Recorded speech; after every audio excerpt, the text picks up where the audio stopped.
आज हम एंटीबायोटिक्स पढ़ेंगे, बल्कि एंटीबायोटिक्स हम पढ़ रहे हैं और एंटीबायोटिक्स को हम आगे प्रोसीड करेंगे। इससे पहले हमने सेल वॉल सिंथेसिस इनहिबिटर्स पढ़े हैं, ठीक है। प्रोटीन सिंथेसिस इनहिबिटर्स पढ़े हैं और प्रोटीन सिंथेसिस इनहिबिटर्स में आज हम कुछ और प्रोटीन सिंथेसिस इनहिबिटर्स पढ़ेंगे जो कि अभी रहते हैं, ठीक है। इसमें स्पेसिफिकली हम पढ़ेंगे मैक्रोलाइड्स, ठीक है, और लिंकोजामाइड्स पढ़ेंगे।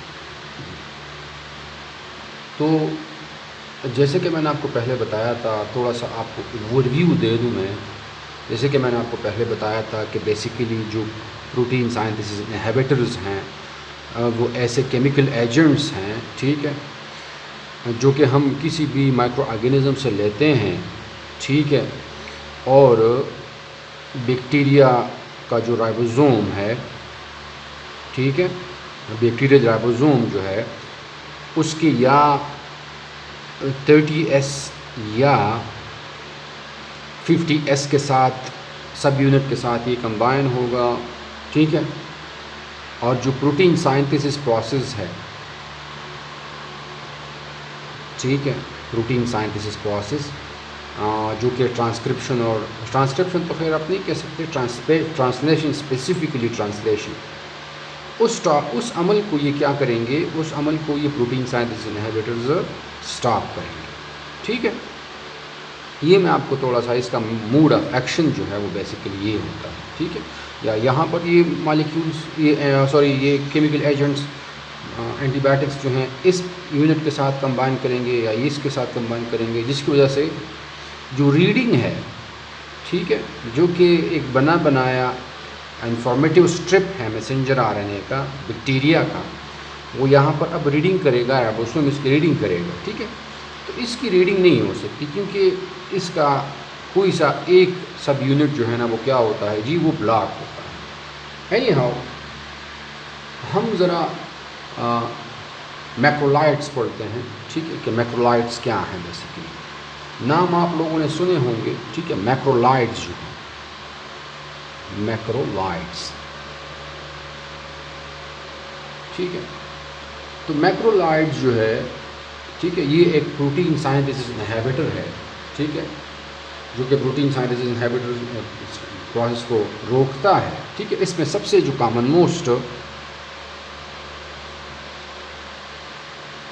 मोस्ट एंटीबायोटिक है, कॉमन मोस्ट एंटीबायोटिक, उसमें एरिथ्रोमाइसिन है, ठीक है। एरिथ्रोमाइसिन है, ये पुराना है, ये ओल्ड वर्जन है, ठीक है। जो नीवर है, जो अभी यूज़ हो रहे हैं, ठीक है, जो अभी मॉडर्न है, ठीक है, वो बेसिकली एजिथ्रोमाइसिन है, एजिथ्रोमाइसिन, ठीक है। और जो दूसरा है वो क्लेरिथ्रोमाइसिन है,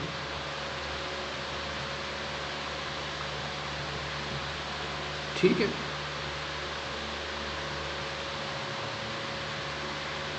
क्लेरिथ्रोमाइसिन और एजिथ्रोमाइसिन। तो इन तीनों को हम किस में डालते हैं जी, मैक्रोलाइड्स में डालते हैं। अब आप लोग सोच रहे हैं कि सर जी इसको हम मैक्रोलाइड्स क्यों कहते हैं, ठीक है। तो मैक्रोलाइड्स इसको हम इसकी स्ट्रक्चर की बेस पर कहते हैं, ठीक है। अगर हम इसका स्ट्रक्चर देखें, ठीक है,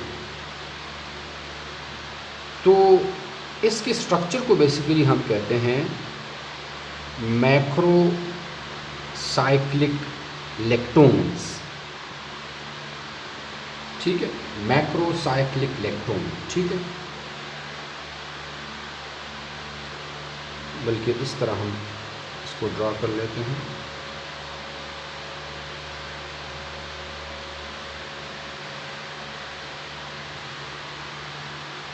साइक्लिक फॉर्म में है, ठीक है।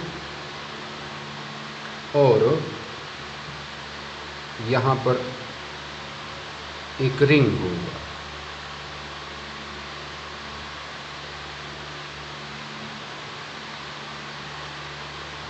ठीक है, ये जो यूनिट्स हैं, ठीक है, जो सब यूनिट्स हैं वो हाई इन नंबर है, तो इसलिए हम इसको मैक्रो कहते हैं। ठीक है, और सारे जो है ना वो साइक्लिक फॉर्म में है। ठीक है, यहाँ पर मैं रिंग भूल गया, यहाँ पर एक साइक्लिक रिंग भी होता है। ठीक है, और हर एक के साथ जो है ना वो लेक्टोन अटैच होता है। ठीक है, या लेक्टोन फंक्शनल ग्रुप जो है ना वो उसके साथ होता है। ठीक है, प्लस इन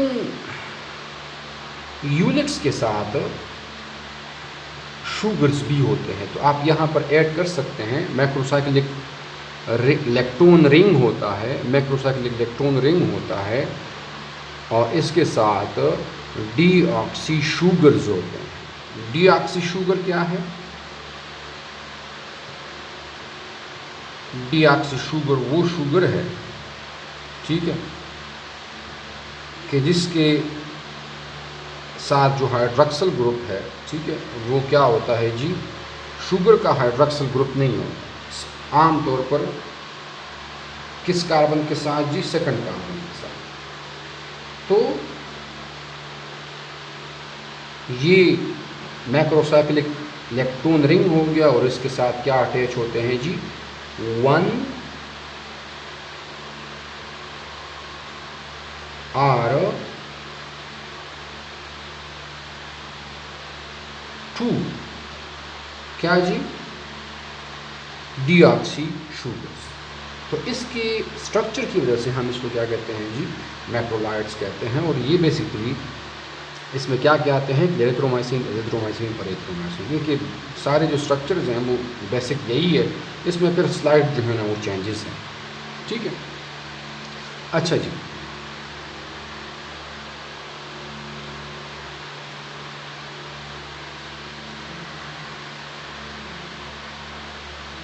एरिथ्रोमाइसिन की अगर हम बात करें, ठीक है, बल्कि सॉरी, एरिथ्रोमाइसिन की बात कर लेते हैं पहले।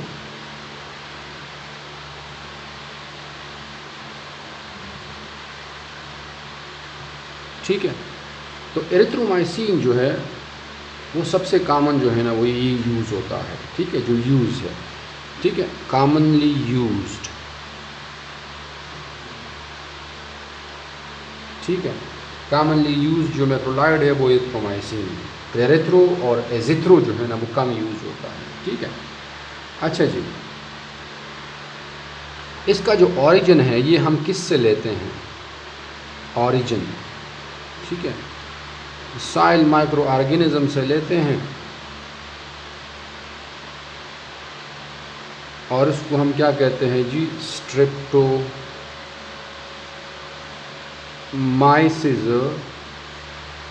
एरिथ्रस कहते हैं इसको, स्ट्रेप्टोमाइसिस एरिथ्रस। ठीक है, जो अभी हमने पढ़ा कि जी मैक्रोसाइक्लिक लेक्टोन रिंग वगैरह जो स्ट्रक्चर्स वगैरह जो केमिकल कंपाउंड है, वो एक्टिव केमिकल कंपाउंड हम किस से लेते हैं जी? वो स्ट्रेप्टोमाइसिस एरिथ्रस से लेते हैं। ठीक है, इसकी मोड ऑफ एक्शन के बारे में अगर हम बात करें तो ये बैक्टीरियोस्टैटिक है। बैक्टीरियोस्टैटिक है मतलब ये है कि जो बैक्टीरिया की जो डिवीज़न है, ठीक है, बैक्टीरिया की जो डिवीज़न है उसको क्या करेगा जी? उसको ये स्टॉप करेगा। तो इसलिए हम इसको कहते हैं जी बैक्टीरियोस्टैटिक। ठीक है, इसकी हम अगर मोड ऑफ एडमिनिस्ट्रेशन की बात करें तो हम ये किस तरह देते हैं? ठीक है, आमतौर पर जो एंटीबायोटिक होता है वो तो या हम इंजेक्शन की फॉर्म में देते हैं, या इसको हम स्किन के ऊपर लगाते हैं, या इसको हम खाते हैं। ठीक है, टैबलेट की फॉर्म में या सिरप की फॉर्म में। ठीक है, तो ये हम देते हैं ओरली।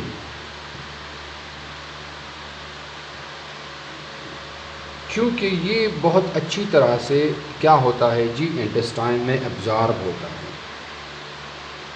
ठीक है, और पूरी बॉडी में फैलता है। ठीक है। लेकिन एक एक्सेप्शन है इसकी। एक्सेप्शन ये है कि पूरी बॉडी में ये पहुंचता है, लेकिन सिर्फ एक जगह है जहां पर ये नहीं पहुंच सकता, और उसको हम क्या कहते हैं जी, सेरेब्रोस्पाइनल फ्लूइड।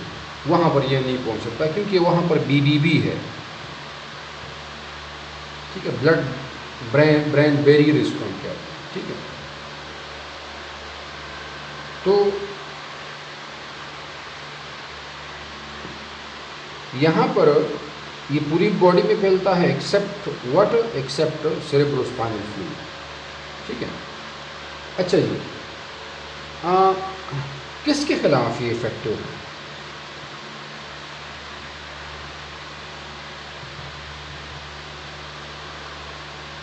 किसके खिलाफ ये इफेक्टिव है? तो आमतौर पर स्ट्रेप्टोकोकाई के खिलाफ ये इफेक्टिव है।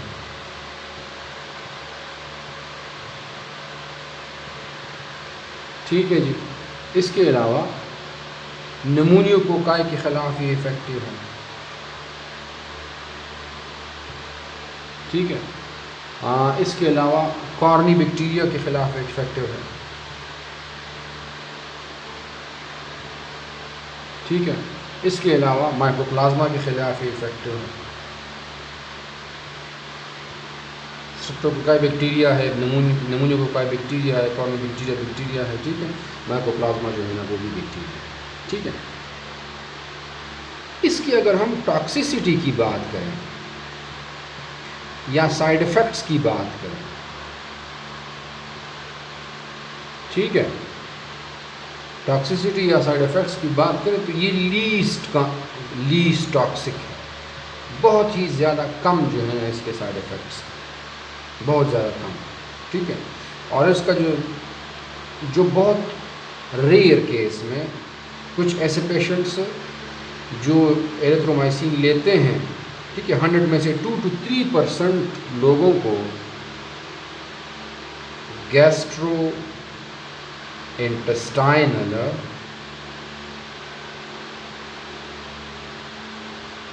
डिस्टर्बेंस जो है ना वो होती है। 2 to 3% को क्या होती है जी, गैस्ट्रोइंटेस्टाइनल डिस्टर्बेंस होती है। बाकी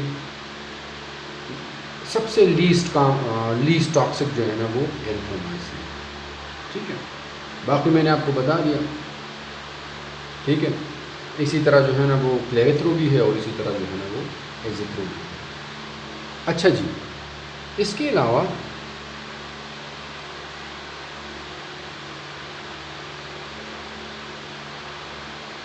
अगर हम बात करें दूसरे रूटीन साइंटिफिक इनहिबिटर की, तो उसमें आता है जी लिंकोजामाइड्स आते हैं, ठीक है जी। लिंकोजामाइड्स में 2 एंटीबायोटिक्स हैं, ठीक है। एक को हम क्या कहते हैं, लिंकोमाइसिन कहते हैं,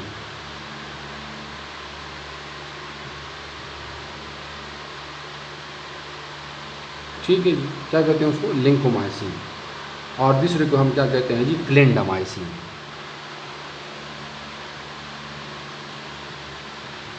ठीक है। क्लिंडामाइसिन और लिंकोमाइसिन। जो क्लिंडामाइसिन है वो सेमी साइंथेटिक है और जो लिंकोमाइसिन है वो नेचुरल है। समझ आ रही है?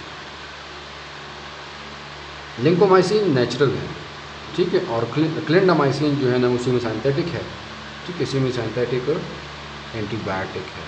इसमें हम थोड़ी सी स्लाइटली चेंजेस कर लेते हैं। किस में चेंजेस कर लेते हैं, लिंकोमाइसिन में, जिससे हम क्या बना लेते हैं, क्लिंडामाइसिन बना, ठीक है।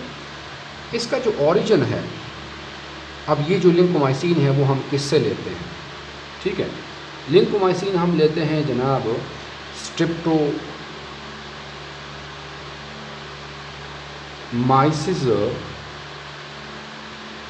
लिंकोलेनेसिस से, स्ट्रेप्टोमाइसिस लिंकोलेनेसिस से हम जो है ना ये लेते हैं, ठीक है। इसका जो मोड ऑफ एक्शन है मोड ऑफ एक्शन कि ये किस तरह काम करता है, ठीक है। आया ये बैक्टीरिया को मारता है या ये बैक्टीरिया की डिवीज़न को रोकता है। तो ये भी क्या है जी, बैक्टीरियो स्टैटिक है, इनहिबिट करता है द ग्रोथ या आप कह लें कि मल्टीप्लिकेशन ऑफ बैक्टीरिया, ठीक है। इसकी इफ़ेक्टिवनेस की अगर हम बात करें,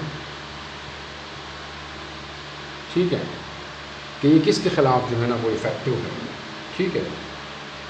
तो ये बैक्टीरियाइड्स के ख़िलाफ़ इफ़ेक्टिव है, ठीक है। इसके अलावा कुछ एनारोब्स हैं, ये भी है बेसिकली, ठीक है। एनारोब्स के ख़िलाफ़ भी इफ़ेक्टिव है। एनारोब्स वो हैं जो ऑक्सीजन की एब्सेंस में ग्रो करते हैं, ठीक है। लेकिन यहाँ पर एक एक्सेप्शन ये है कि ये सारे एनारोब्स के ख़िलाफ़ इफ़ेक्टिव नहीं है। सिर्फ एक बैक्टीरिया है, इसको हम क्या कहते हैं जी, क्लास्ट्रीडियम डिफिसेली, ठीक है। क्लास्ट्रीडियम डिफिसेली ऐसी बैक्टीरिया है जो एनारोबिक है, इसके ख़िलाफ़ ये इफ़ेक्टिव नहीं है। बाकी सारे के बैक्टीरिया के ख़िलाफ़ जो है ना वो क्या है जी, ये इफ़ेक्टिव है, ठीक है। तो आज हमने क्या पढ़ा जी, आज हमने 2 ड्रग्स पढ़े, ठीक है, एंटीबायोटिक्स पढ़े। एक मैक्रोलाइड्स था, ठीक है, और दूसरा क्या था जी, लिंकोजामाइड्स, ठीक है। अगर आप लोगों को कोई क्वेश्चन या क्वेरी करनी है, ठीक है, तो आप नीचे कमेंट सेक्शन में लिख सकते हैं, ठीक है। बाकी इंशाल्लाह इसको आगे प्रोसीड करेंगे। थैंक यू, अल्लाह हाफ़िज़।